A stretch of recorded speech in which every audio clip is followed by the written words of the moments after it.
My husband threw my suitcase on the lawn and changed the locks while his girlfriend watched from our bedroom window. Neighbors filmed everything. I didn't cry. I called one number. A man showed up in 20 minutes. My husband came outside yelling. The man showed him papers. My husband's face went white. He looked at the house. Then at me. The suitcase landed on the front lawn with a dull thud that seemed to echo through the entire neighborhood. I stood on the sidewalk, my work badge still clipped to my scrubs, watching my husband Derek drag the second bag, the one with the broken wheel, across the porch. He didn't even bother carrying it. Just shoved it hard enough that it tumbled down the 3 concrete steps and spilled open, my mother's quilt tangling with my winter boots. "You're done here," he said, loud enough for Mrs. Patterson 3 houses down to hear. Loud enough for everyone to hear. "This is my house now. My life. You can figure out your own."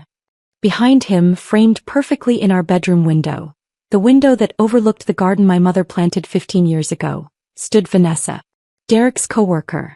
The woman he'd introduced me to at last year's office holiday party, the one who'd squeezed my hand and told me how lucky Derek was to have such a supportive wife during these difficult times. She wasn't even trying to hide. She wore one of my robes, the blue one I'd gotten for my birthday, and she held a coffee mug. My coffee mug. The one that said "World's Best Daughter," that Mom gave me the Christmas before her diagnosis. I heard the clicks before I saw the phones. Mr. Kowalski from next door. The retired couple across the street. Even Jenny Morrison, who usually kept to herself, had stepped onto her porch with her cell phone raised. They were all recording, documenting, bearing witness to what Derek assumed was my humiliation. But I didn't cry. I didn't scream. I didn't collapse or beg or give them the show Derek clearly expected. Instead, I pulled out my phone and made one call. A number I'd saved under "Home Emergency" 3 months ago, back when I'd first started noticing the signs. Back when Derek's late nights had become overnights, when his cologne changed brands, when he stopped asking about my day. "This is Sarah Mitchell," I said calmly, my voice steady in a way that surprised even me. "The locks have been changed. I need you here now." The man on the other end didn't ask questions. 20 minutes. Don't engage. Just wait. Derek was already heading back inside, probably to celebrate his conquest with Vanessa. Probably to laugh about how easily he'd taken everything. The house we'd lived in for 8 years. The house where we'd hosted Thanksgiving dinners and birthday parties. The house where my mother had spent her final months, hooked up to oxygen, watching the hospice nurses come and go. The house Derek thought belonged to him. I sat down on my suitcase right there on the lawn and waited. Mrs. Patterson hurried over with a folding chair and a bottle of water. She didn't say anything, just set them beside me and squeezed my shoulder. Mr. Kowalski stayed on his porch, but he was still recording. I caught his eye and he nodded once, deliberately. Jenny Morrison had moved to her front steps, her phone steady, her face grim. They knew. Somehow, without me saying a word, they all knew this wasn't about a marriage ending. This was something else entirely. Exactly 19 minutes later, a silver sedan pulled up to the curb. The man who stepped out wore a suit that had seen better days, carried a leather briefcase that looked older than me, and had the kind of face that had probably seen every variation of human ugliness the legal system had to offer. He walked up to me with purpose but not urgency and extended his hand. "Mrs. Mitchell. I'm Richard Brennan. Your mother's attorney." He said it loud enough for the neighbors to hear. Loud enough for Derek to hear if he was listening. "He's inside," I said simply. Richard nodded and walked straight to the front door. He didn't knock. He rang the doorbell 3 times, hard and insistent, like a cop might. I could hear Derek's footsteps stomping through the house. The door swung open and Derek filled the frame, his face already red. "Who the hell are you? This is private property. You're trespassing." "Actually," Richard said, his voice carrying that particular tone lawyers use when they're about to ruin someone's day, "you're the one trespassing. I'm here on behalf of the legal property owner." He held up a thick manila envelope. "These are for you. I suggest you read them carefully. You have 72 hours to vacate the premises." Derek's face went from red to purple. "What are you talking about? This is my house. I've lived here for 8 years. My name is on." "Your name is on nothing," Richard interrupted. Your name was removed from the deed 18 months ago through a legal reconveyance process initiated by Mrs. Eleanor Mitchell prior to her death. The house was never jointly owned. It was inherited by Eleanor from her parents in 1987, and she transferred sole ownership to her daughter, Sarah Mitchell, in a recorded deed dated March 15 of last year. You currently have no legal right to be here, let alone change the locks or remove the actual owner's belongings. I watched Derek's face change. The purple drained away, leaving him pale, his mouth opening and closing without sound. Behind him, Vanessa had appeared in the hallway, still wearing my robe, her expression shifting from smug confidence to confusion. That's impossible, Derek finally managed. That's not, Eleanor would have told me. Sarah would have. Mrs. Eleanor Mitchell wasn't required to inform you of her estate planning decisions. And given the documentation we have regarding your activities during her final illness, I'd say her discretion was both warranted and wise. Richard pulled out a second sheet of paper. This is a temporary restraining order, effective immediately. You are not to dispose of, damage, or remove any property from these premises beyond your personal clothing and effects. Any violation will result in immediate arrest. Derek snatched the papers from Richard's hand, his eyes scanning frantically. I could see the moment he hit the relevant section because his entire body went rigid. His eyes shot to me wide and disbelieving. You knew, he said, his voice cracking. You've known this whole time and you didn't say anything. I found out 3 months ago, I replied, still sitting on my suitcase on the lawn. Mom's attorney contacted me after the estate settled. Sent me copies of everything. The new deed. The trust documents. The investigation report. Investigation. Vanessa spoke for the first time, her voice higher than I remembered. What investigation? Richard smiled, and it wasn't friendly. Mrs. Eleanor Mitchell hired a private investigator in the last year of her life. She documented quite extensively the affair between Mr. Mitchell and yourself, including dates, locations, and the rather unfortunate timing of your meetings, specifically during hospital visits and hospice care sessions. He pulled out a third document. We have photographs. Time-stamped. Geotagged. Including the evening of March 3rd when Mr. Mitchell told his wife he was staying late at the office to handle paperwork, but was actually at the Marriott downtown. That was the same night Mrs. Eleanor Mitchell fell in her bathroom and Sarah had to call an ambulance alone because her husband wasn't answering his phone. The silence that followed was absolute. Even the birds seemed to have stopped chirping. Derek's hand holding the papers was shaking. He looked at the house, then back at me, then at the papers again. How much of this did Eleanor know? He asked, his voice barely above a whisper. All of it, Richard answered. She knew for approximately 6 months before she passed. She watched you pretend to support your wife while betraying her. She documented your financial negligence, your emotional abandonment, and your continued deception. And then she made absolutely certain you would never be able to take anything else from her daughter. Derek stumbled backward, bumping into Vanessa, who wrapped her arms around herself. My robe, my mother's gift, suddenly looked obscene on her. There's more, Richard continued, and I heard the shift in his tone. This was the part even I didn't know about yet. Mr. Mitchell, we've also uncovered some concerning financial irregularities that need to be addressed. Over the past 3 years, you've attempted to take out several loans using this property as collateral. Derek's face, which had started to regain some color, went white again. That's standard. Homeowners do that all the time. Homeowners who actually own the home, yes. But you didn't own this home. Which means you forged property documents. Specifically, you forged Mrs. Sarah Mitchell's signature on a refinance application 2 years ago, and on a home equity loan application 14 months ago. The lenders are being notified as we speak, and they'll be looking to you personally for repayment. We're looking at approximately $127,000 in fraudulent loans. The words hung in the air like smoke. I felt my breath catch. $127,000. Derek had been stealing from the house. From me. From my mother's legacy. And I'd had no idea. I needed that money, Derek said, but his voice had lost all its fight. The business had some setbacks. I was going to pay it back. I was fixing things. By forging your wife's signature? By committing fraud. Richard's voice was ice. Mr. Mitchell, those lenders are going to pursue you personally. This isn't going to disappear. And given that Mrs. Eleanor Mitchell caught you in the act. Yes, she knew about that too. She restructured everything to protect her daughter from your financial crimes. I stood up slowly, my legs unsteady. Mom knew. She knew he was forging my name. Richard turned to me and his expression softened just slightly. She found the documents in January of last year. You were at the hospital overnight with her, remember? She'd asked Derek to bring her some papers from her home office. He apparently took that opportunity to search for financial documents. She had a small security camera in the office, something she installed after her neighbor had a break-in. He saw everything. Watched him photograph the deed, take copies of your signature from joint tax returns.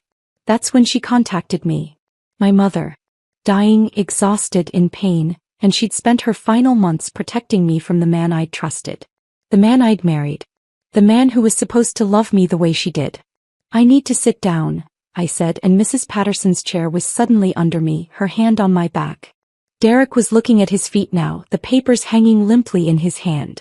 Vanessa had backed away from him, her expression shifting from confusion to calculation. She was doing the math, I realized. Adding up the debt, the fraud, the legal consequences. Measuring the man she'd helped destroy a marriage for against the reality of what he actually was. There's one more thing, Richard said, reaching into his briefcase one final time. He pulled out a cream-colored envelope, my name written on it in my mother's careful handwriting. Mrs. Eleanor Mitchell left this for you. She wanted you to have it today specifically. She anticipated this scenario. The locks changed, the eviction attempt. She set up a trigger with the county recorder's office. The moment any changes were filed regarding this property without your authorization, I was automatically notified. She knew her son-in-law well enough to predict exactly how this would play out. I took the envelope with shaking hands. My mother's handwriting. The last words she'd ever write to me. I wanted to tear it open immediately. I wanted to wait until I was alone.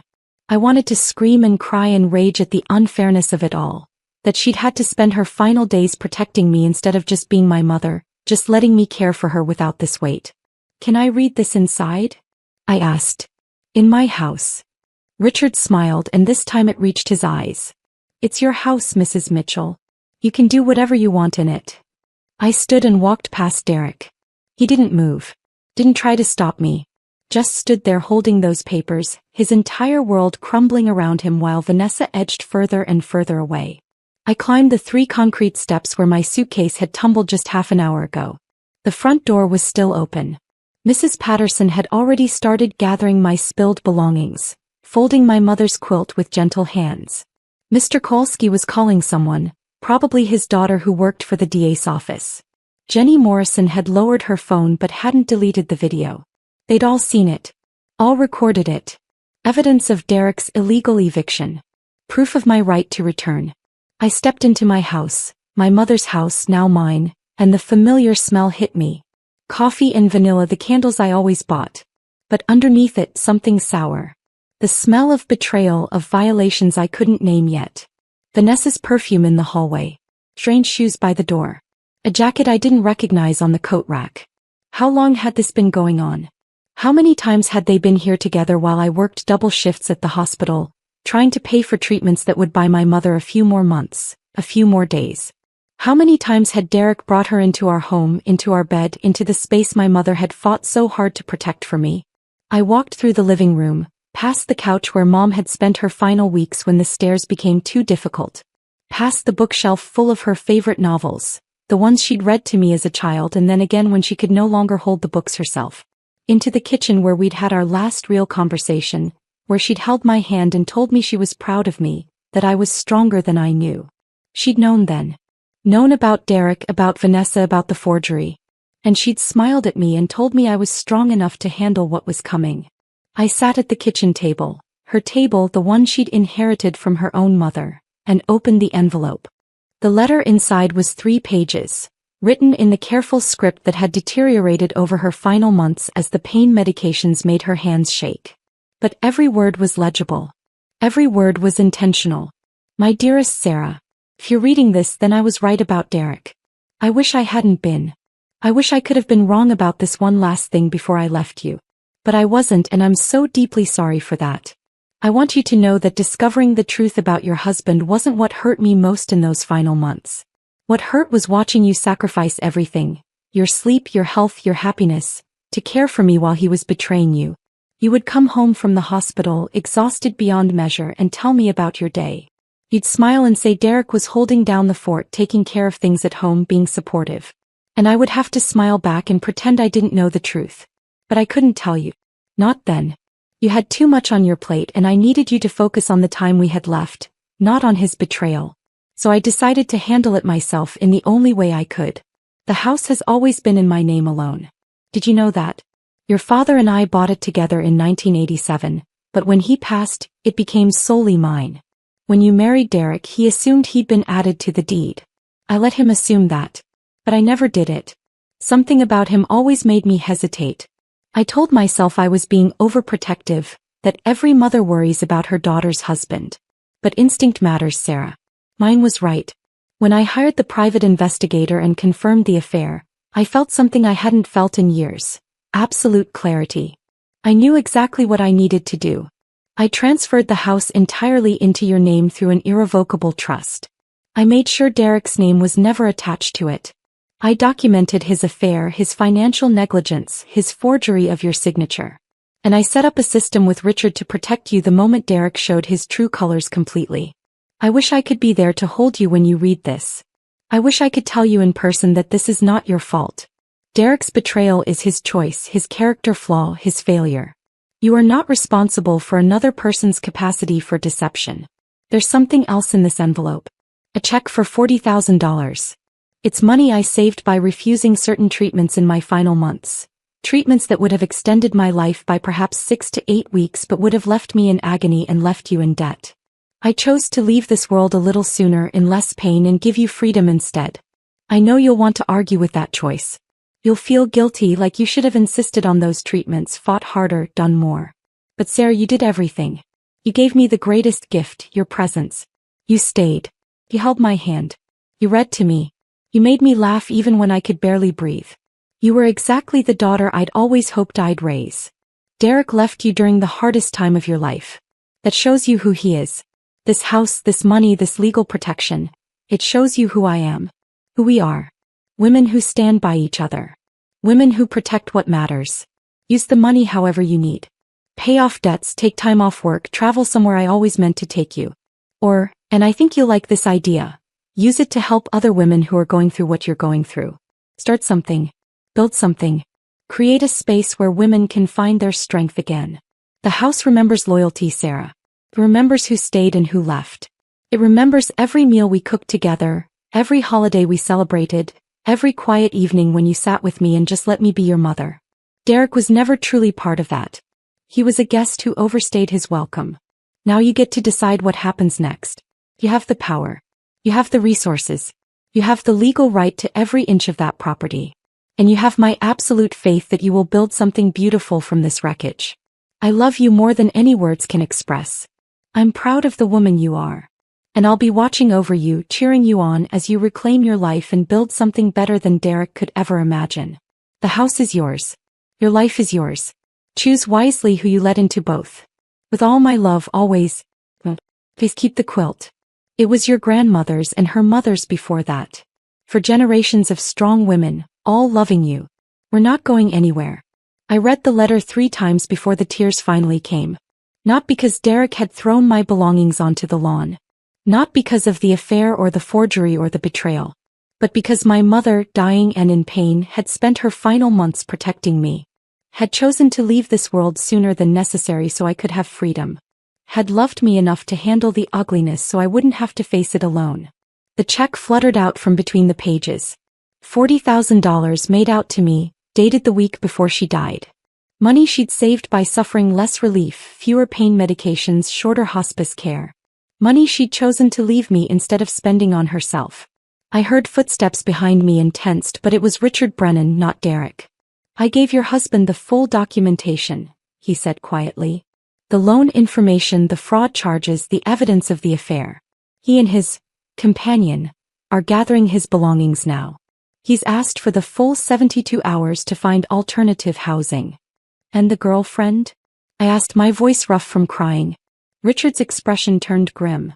There's something else you need to know about her. Something that came to light during the background check your mother requested. I looked up at him, exhausted. What else could there possibly be? Vanessa isn't just having an affair with your husband. She's still legally married. Has been for 12 years. 2 children ages 8 and 10, living with her husband in Ohio. This is her 3rd time pulling this exact scheme, targeting married men with property, moving in, attempting to establish common law marriage rights or cohabitation claims, then taking them for everything in the inevitable settlement. The words didn't make sense at first. I blinked at Richard, trying to process. She's married? With kids. Her husband, Thomas, has been looking for her for 8 months. She emptied their joint account and left. He's been trying to serve her with divorce papers and custody modification documents. I took the liberty of contacting him when your mother's investigation revealed Vanessa's real identity. He's on his way here now. Should arrive within the hour. I started laughing. I couldn't help it. The situation was so absurd, so completely ridiculous, that laughter was the only response that made sense. Derek hadn't just destroyed our marriage for an affair.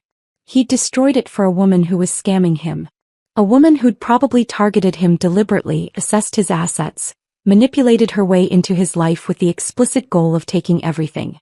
And he'd thought he was the one in control. Thought he was the one calling the shots. Does Derek know?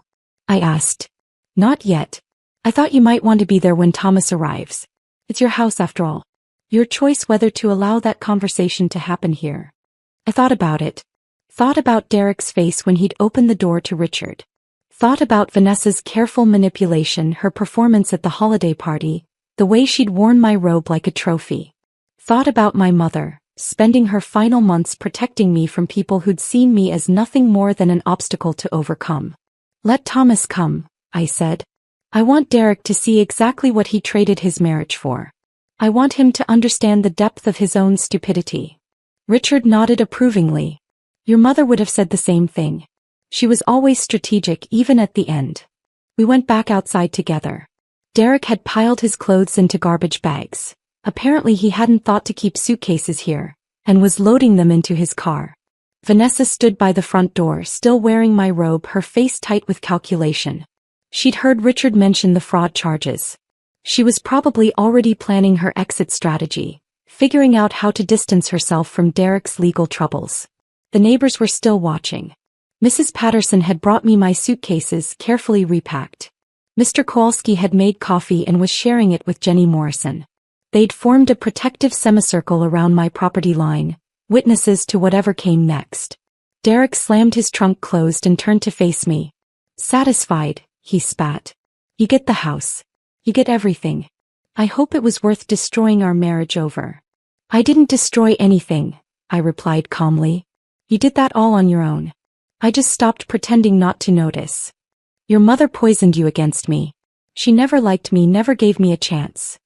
My mother died protecting me from you, I interrupted. She spent her final months gathering evidence of your betrayal instead of just resting. She chose to suffer more so I could have less debt and more freedom. She loved me enough to handle the ugly truth alone so I could focus on being her daughter. You couldn't even manage to be faithful while I was helping her die. Derek's mouth worked soundlessly. Vanessa had edged toward her own car, a small sedan I'd never seen before. She was calculating her escape, I realized. Probably already composing the story she'd tell the next Mark, the next married man she'd target. That's when the pickup truck pulled up. The man who got out was tall, broad-shouldered, with the exhausted look of someone who'd been searching too long for something they'd lost. He had 2 children with him, a boy and a girl, both elementary school age. They stayed in the truck, but I could see their faces pressed against the windows, searching. Vanessa, the man said, his voice rough but controlled. We need to talk. Vanessa went absolutely still. All the calculation, all the confidence drained from her face in an instant. She looked between Thomas, Derek, and the truck with her children inside, and I watched her realize there was no way out. No story that would work. No manipulation that would save her. Who the hell is this? Derek demanded, looking between Thomas and Vanessa. Vanessa, who is he? My name is Thomas Morrison, the man said, pulling out a folder from his truck. I'm Vanessa's husband. Have been for 12 years. These are our children, Emma and Jack. And these are divorce papers and custody modification documents I've been trying to serve her for 8 months. The silence was deafening. Derek's face cycled through confusion, disbelief, shock, and finally comprehension. He turned to Vanessa slowly. "You're married," he said flatly. "You have kids." "It's not what you think," Vanessa started, but Thomas cut her off. "It's exactly what he thinks. This is what you do, Vanessa. You find married men with assets, move in with them, establish residency, then claim common-law marriage or cohabitation rights when things fall apart. You did it in Ohio before we got married. You did it in Pennsylvania 3 years ago. Yes, I found out about that. And now here. You were never going to stay with him, Derek. You were going to take him for everything and move on to the next one." Derek stumbled backward, his hand going to his chest like he'd been struck. "You told me you loved me. You told me we were building a life together. You told your wife you were working late while you were with me." Vanessa shot back, her voice turning vicious now that her cover was blown. "You're not exactly innocent here, Derek. You wanted this. You wanted someone who made you feel young and important. Well, congratulations. You got exactly what you deserved." Thomas approached Vanessa with the papers. "You need to sign these. You need to come back to Ohio and face the custody hearing. Emma and Jack deserve better than this. They deserve a mother who doesn't keep disappearing to scam married men." The children in the truck were crying now. I could see them through the windows, the boy with his arm around his younger sister, both of them watching their mother face the consequences of her choices. My heart broke for them in a way it hadn't broken for myself. They hadn't chosen any of this. They were just collateral damage in their mother's endless pursuit of easy money and stolen lives. Vanessa snatched the papers from Thomas, her hands shaking. "Fine. I'll sign them. I'll go back. But I'm not giving up custody." "You abandoned them," Thomas said, his voice thick with emotion. "You emptied our bank account and left them without a word. The court isn't going to give you anything beyond supervised visitation, and that's only if you're lucky." Derek was still staring at Vanessa like he'd never seen her before. "You were using me," he said slowly, the reality finally sinking in. "This whole time. Everything you said, everything we did." "Oh, grow up," Vanessa snapped, stripping off my robe and throwing it on the ground. Underneath she wore jeans and a tank top, clothes clearly ready for a quick exit. "You think you were special? You think what we had was real? You're just another man who thought he deserved more than he had. You were convenient. That's all." She grabbed a small bag from inside the house. Apparently she kept a go bag ready just in case and stormed to her car. Thomas followed her with the papers, his face grim. They had a quick, harsh exchange I couldn't hear, and then Vanessa was peeling out of the driveway, her car leaving rubber on the street. Thomas stood there for a moment watching her go, then turned to Derek. "I'd say I'm sorry, but honestly, you helped her abandon her children. You knew she was married."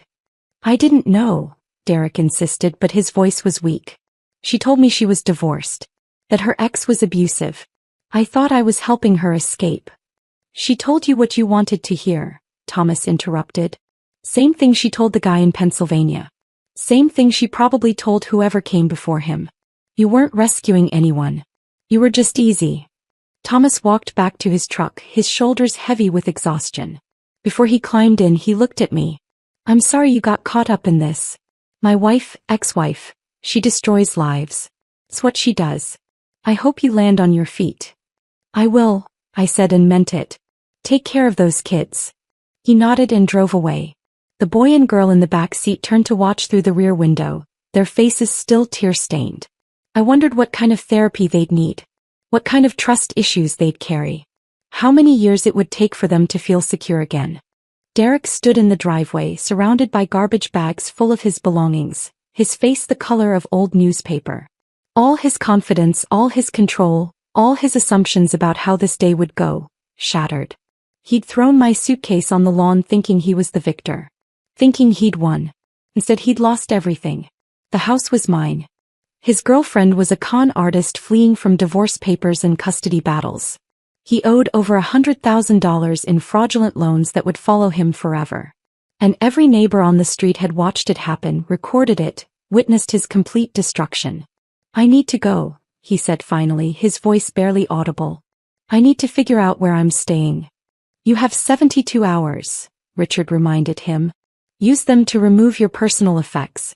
Anything left after that becomes property of the homeowner and will be disposed of.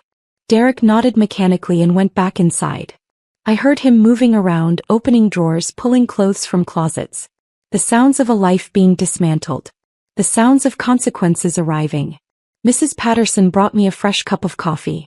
"Your mother was a smart woman," she said quietly. "She knew exactly what she was doing." "She always did," I agreed, wrapping my hands around the warm mug. "Even when I didn't see it." Mr. Kowalski approached with his phone. "I've sent the videos to my daughter. She works in the DA's office. Given the fraud charges and the illegal eviction attempt, they'll want this as evidence. Is that okay with you?" "More than okay," I said. "Thank you, all of you, for being here. For recording this. For not looking away." "That's what neighbors do," Jenny Morrison said, joining us. "We look out for each other. Your mother used to help me with my garden every spring. Said it reminded her of her own mother teaching her to plant. I owed her. And I owe you. Anything you need, you just ask." Derek emerged an hour later with the last of his bags. He wouldn't look at me. Wouldn't look at any of the neighbors. Just loaded everything into his car with mechanical precision, his face blank, his movements stiff. When he finally drove away, I felt something release in my chest. A tension I'd been carrying for months, maybe years, without realizing it. The weight of suspicion, of ignored instincts, of choosing to believe comfortable lies instead of facing uncomfortable truths. The house stood behind me, solid and certain. My house. My mother's house. For generations of women who'd loved and protected each other. Derek had never really belonged here. He'd just been passing through, a temporary occupant who'd mistaken presence for ownership. Richard handed me a complete folder of documents. "Everything you need is here. The deed, the trust paperwork, the restraining order, the evidence of fraud. I've also included contact information for a good divorce attorney and a financial advisor who can help you navigate your mother's final gift. She wanted you to have options, Sarah. She wanted you to have choices." I took the folder, its weight somehow comforting. Solid proof that my mother's love extended beyond death. That she'd thought of everything, planned for everything, protected me even from threats she knew I wouldn't see coming. "Thank you," I said. "For helping her. For being here today. For doing exactly what she asked." "It was an honor," Richard replied. "Your mother was one of the sharpest people I've ever met. Even at the end, even in pain, her mind was crystal clear. She knew exactly what she wanted and how to make it happen. You come from good stock, Mrs. Mitchell. Don't forget that." After Richard left, I stood in my front yard for a long time looking at the house. It needed work. The paint was fading. The garden had been neglected during my mother's illness and my long hospital shifts. The gutters probably needed cleaning. But it was mine. Completely, legally, unquestionably mine. And I knew exactly what my mother would want me to do with it. The next morning, I called in sick to the hospital for the first time in 3 years. Then I called my supervisor and asked about the Employee Assistance Program resources. I knew other women at work were going through divorces, dealing with betrayals, navigating the aftermath of marriages that had crumbled. I'd seen them in the break room, exhausted and alone, trying to hold it together. Within a week, I'd made contact with 5 women from my department who were facing similar situations. We met at my house, my mother's house, on a Saturday afternoon. We sat in the living room where Mom had spent her final weeks, and we talked. Really talked. About the signs we'd missed. The red flags we'd ignored. The ways we'd been manipulated and the strength we'd found to survive. That first meeting of what would become the Second Chapter Society. By month 3 we had 15 regular members. Women from the hospital, from the neighborhood, from friends of friends who'd heard about the group through whispered conversations in grocery stores and coffee shops. We talked about practical things. Property rights, financial planning, divorce proceedings, custody arrangements. But we also talked about the emotional aftermath. The grief of losing not just a partner but the future you'd imagined. The shame that comes with admitting you'd been deceived. The slow, painful work of rebuilding trust in yourself and others. I used part of my mother's $40,000 to hire a lawyer who specialized in helping women navigate contentious divorces. She came to the house once a month to answer questions and review cases pro bono for any woman who couldn't afford her regular fees. Another portion went to a financial advisor who taught classes on financial literacy and independence. The rest I saved, knowing there would be emergencies, situations where one of us needed help and had nowhere else to turn. Derek's divorce papers came quickly. He didn't contest anything. Couldn't afford to contest anything really, given the fraud charges and the debt he'd accumulated. He'd moved into a basement apartment across town and was working a second job to pay down the loans he'd taken out illegally. I heard through mutual acquaintances that he'd aged 10 years in 6 months. That he barely spoke to anyone. That he'd become a cautionary tale at his office. I didn't feel sorry for him. But I didn't feel the burning rage I'd expected either. Mostly I felt relief. Relief that my mother had protected me. Relief that I'd gotten out before Derek could do more damage. Relief that the house, this space that held 4 generations of women's memories, had been saved. Vanessa disappeared completely. Thomas got full custody of Emma and Jack, and from what I heard through the small-town gossip network that connected us all, the kids were doing better. Therapy, stability, their father's unwavering presence. It was helping. I sent Thomas a card 6 months after everything happened, just a simple note saying I hoped they were healing. He sent back a photo of the kids smiling on the first day of school. No words necessary. 18 months after Derek threw my suitcase on the lawn, I hosted Thanksgiving at the house. 23 women came, plus some of their children, plus Mrs. Patterson and her husband, plus Mr. Kowalski and his daughter from the DA's office, plus Jenny Morrison and her teenage son. We filled every room, every chair, every surface with food and laughter and the kind of chaotic joy that comes from people who've survived something terrible and come out the other side. I'd started dating again carefully. A man named David who taught high school English and had lost his wife to cancer 3 years earlier. He understood grief. Understood the complicated process of rebuilding. Understood that some days you were fine and some days you absolutely weren't, and both were okay.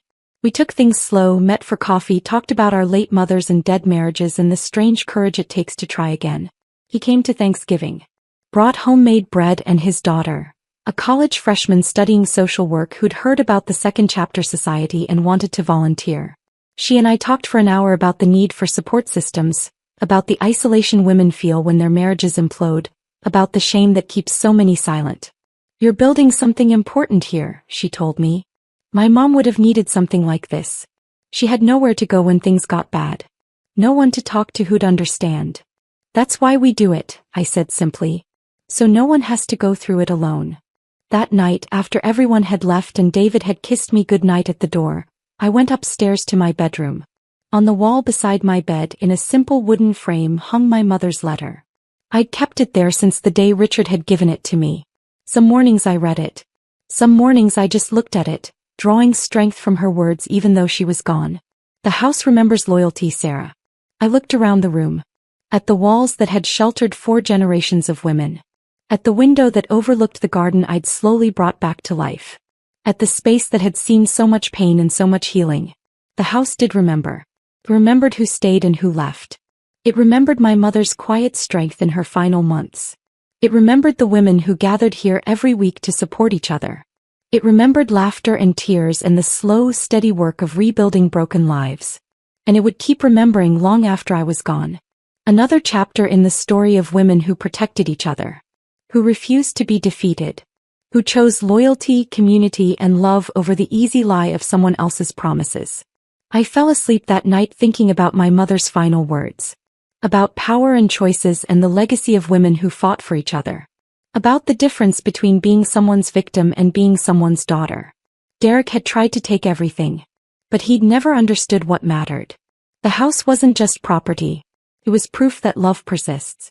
That protection continues. That some bonds cannot be broken even by death. My mother had given me more than a home. She'd given me the freedom to build a life on my own terms. To help others do the same. To transform betrayal into purpose and pain into power. The house remembered loyalty. And so would I. This story of calculated justice had you holding your breath. Smash that like button right now. My favorite part was when Richard revealed the photos from the private investigator. And Derek's face went completely white. What was your favorite moment? Drop it in the comments below. Don't miss more powerful stories like this.